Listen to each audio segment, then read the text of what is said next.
Après avoir créé votre tableau, vous vous êtes rendu compte qu'il y manquait différentes données. Ne vous inquiétez pas, nous allons voir ici comment insérer de nouvelles colonnes ou de nouvelles lignes à l'intérieur même d'un tableau. Donc pour commencer, nous allons voir comment insérer une nouvelle ligne. Donc comme vous pouvez le voir ici par exemple, pour cette ligne-là, il en manque une donc pour nous afficher l'identifiant numéro 11. Donc je vais donc ici tout d'abord sélectionner la ligne se trouvant en dessous. Donc je fais un clic droit sur cette ligne-là et je clique ici tout simplement sur insertion comme ceci. Et vous aurez automatiquement donc une nouvelle ligne qui va s'insérer donc juste au-dessus de la ligne que vous avez auparavant sélectionnée. Et je vais donc pouvoir maintenant y saisir les différentes données que je souhaite. Donc vous voyez ici, je me rends dans cette cellule-ci et j'insère le 11 comme ceci. Ensuite, je clique dans cette cellule-ci et donc j'insère ici donc la donnée en rapport, donc ici le nom où je vais mettre Pavard comme ceci.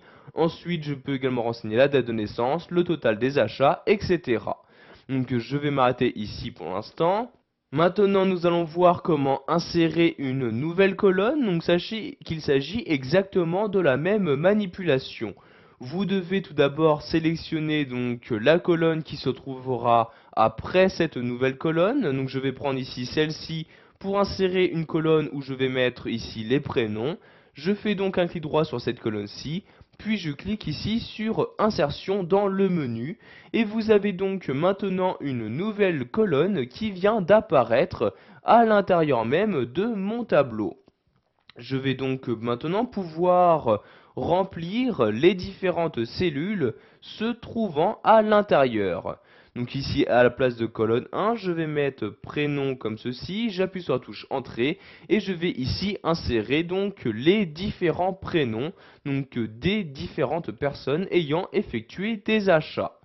Pour finir, nous allons voir qu'il est possible d'insérer plusieurs lignes ou colonnes très rapidement. Donc par exemple, si je souhaite ici insérer trois colonnes avant celle-ci, je vais maintenant donc sélectionner les trois colonnes. Vous voyez ici, je fais une sélection des trois colonnes comme ceci. Je fais ensuite un clic droit ici donc sur ma sélection et je clique ici sur insertion. Et comme vous pouvez le voir, vous avez donc automatiquement trois colonnes qui ont été insérées juste avant, donc ici la première sélectionnée. Voilà, vous savez maintenant comment insérer des lignes ou des colonnes dans un tableau qui a déjà été créé dans Excel 2010.